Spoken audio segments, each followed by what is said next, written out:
Kalau ku nikahi kau, maka jatuhlah talak sama dia. Dinikahinya selingkuhannya itu. Aku nikahkan engkau dengan selingkuhanmu, kata Pak Kua, dengan mahar sebentuk cincin emas. Apakah otomatis talak dia dengan itu? Ini namanya talak taklik namanya. Namanya talak taklik. Talak taklik itu artinya talak yang terikat dengan sesuatu.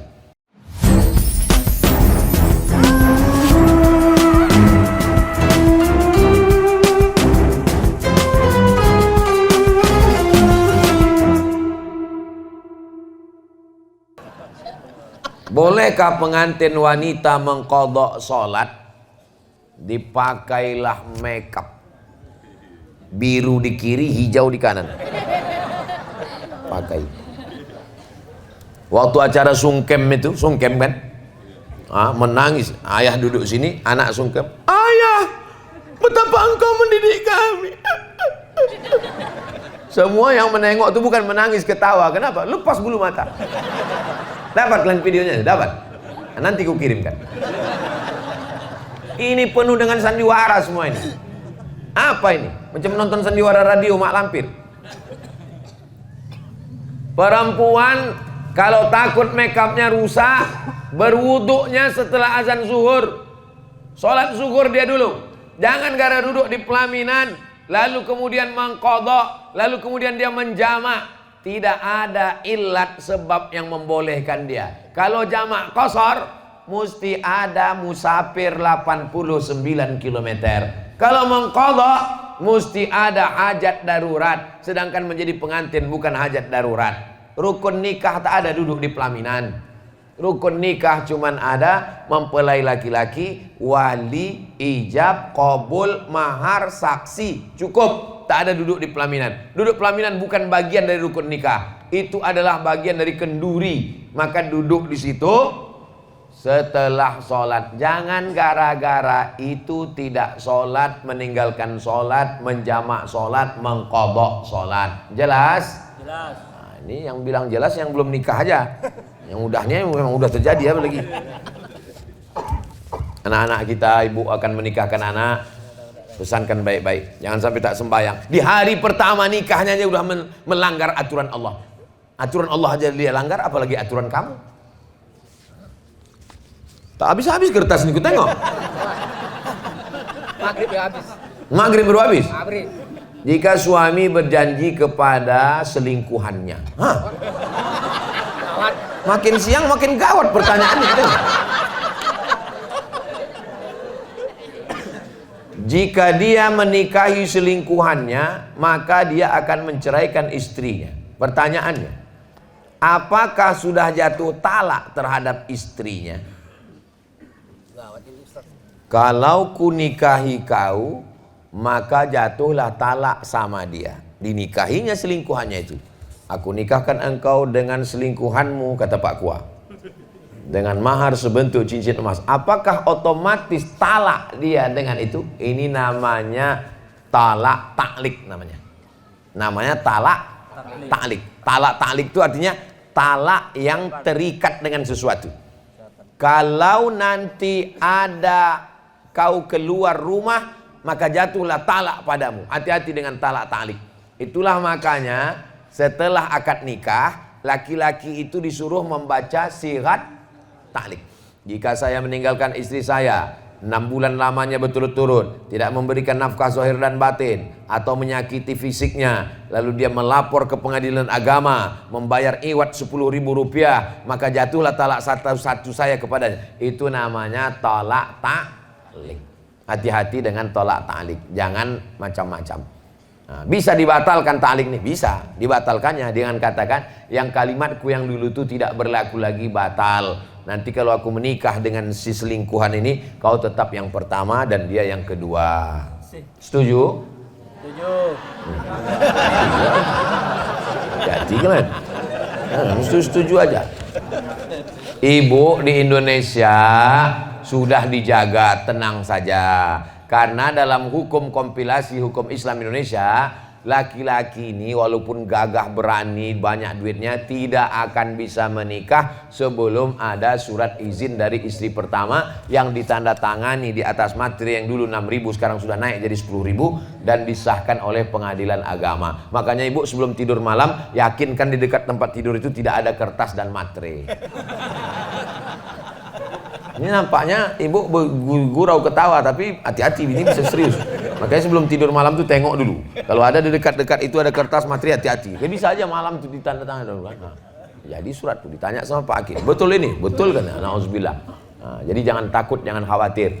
Jangan pula gara-gara ini naik darah tinggi, jantung koroner, asam urat, asam sulfat, asam semuanya. Apa hukum sogok menyogok Pak Ustadz? Tak ada tawar-menawar. La'ana Rasulullah SAW ar-rashi wal murtashi. Yang menyogok, yang menerima sogok, masuk neraka. Tapi tadi Ustadz Somad bilang kalau ada orang ngasih duit, ambil duitnya. Ini katanya tak boleh sogok. Ambil duitnya, serahkan ke Masjid Nurul Ihsan. Untuk apa? Untuk membuat ini kan tanah bagus. Ini masih bisa dibuatkan kelas di samping ini. Buatkan 3 kelas tuh anak-anak mengaji Al-Quran. Sehingga nanti untuk mencegah buta huruf Al-Quran. Berapa banyak duit ini? Paling tidak ada 5 amplop lagi dapat. Amplop DPRD, DPRD provinsi, DPRD, DPD. Ambil semuanya, ambil. Berapa pun yang, berapa partai? 17 partai. 17 amplop kali 5. Ambil semua, ambil semua. Jika kabeh kok apa-apa. Ambil semua, ambil. Kok ambil.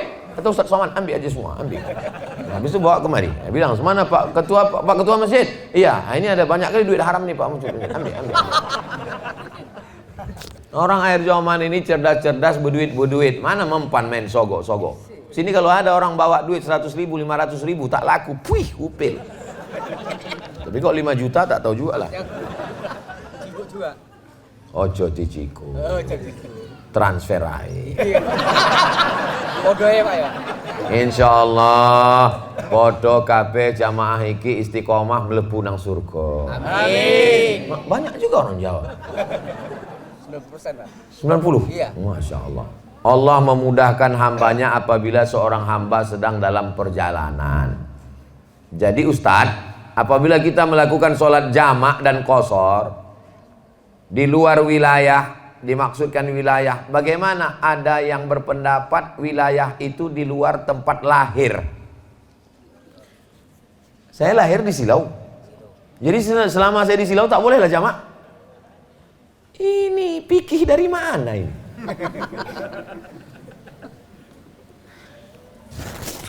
Bermukim, mustautin. Mukim itu 4 hari 4 malam. Kalau saya sudah 4 hari 4 malam di air Joman, tidak boleh lagi jamak qashar karena sudah mukim. Ada yang lebih lama dari mukim, ada namanya mustautin. Mustautin berdiam.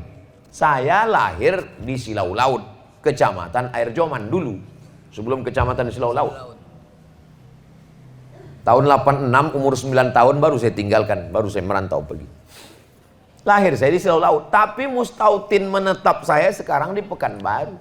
Yang saya tak boleh jamak qashar itu di Pekanbaru, bukan di Silau. Sekarang saya musafir. Datang hari Jumat, Sabtu, Ahad, Senin. Sudah 4 hari atau belum? Belum. Saya sholat zuhur, asar jamak qashar. Maghrib, isya jamak qashar. Subuh, macam mana ngomong qasharnya subuh? Subuh tetap 2, tak pula diskon jadi 1. Jadi saya sampai hari Senin tetap jamak qashar walaupun di tempat lahir. Maka yang dihitung itu adalah di tempat bertempat menetap, bertempat tinggal selama di Pekanbaru, itu yang tak boleh jamak qashar. Adapun saya balik ke tempat lahir, maka terhitung musafir karena jarak dari Pekanbaru ke Silau 600 km. Selama jaraknya, syarat pertama, jaraknya mesti 89 km. Boleh qashar. Yang kedua, jangan lewat 4 hari 4 malam. Misalnya saya di Silau, misal Jumat, Sabtu, Ahad, Senin, Selasa tak boleh lagi zuhur itu dijamak dengan asar karena sudah lewat 4 hari 4 malam. Jelas? Mohon kejelasan tentang wahdatul wujud. Karena di video Ustadz terakhir memahaminya saya putar. Ustadz setuju atau menolak?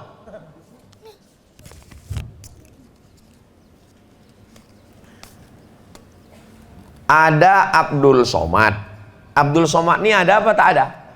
Ada. Adanya Abdul Somad itu artinya wujud. Ada air. Air ini ada apa tak ada? Ada. Berarti air juga wujud. Ada pokok kayu. Pokok kayu itu ada apa tak ada? Ada. Pokok kayu juga ada. Kalau begitu ada 3 yang ada. Ada Abdul Somad, ada air, ada pokok kayu.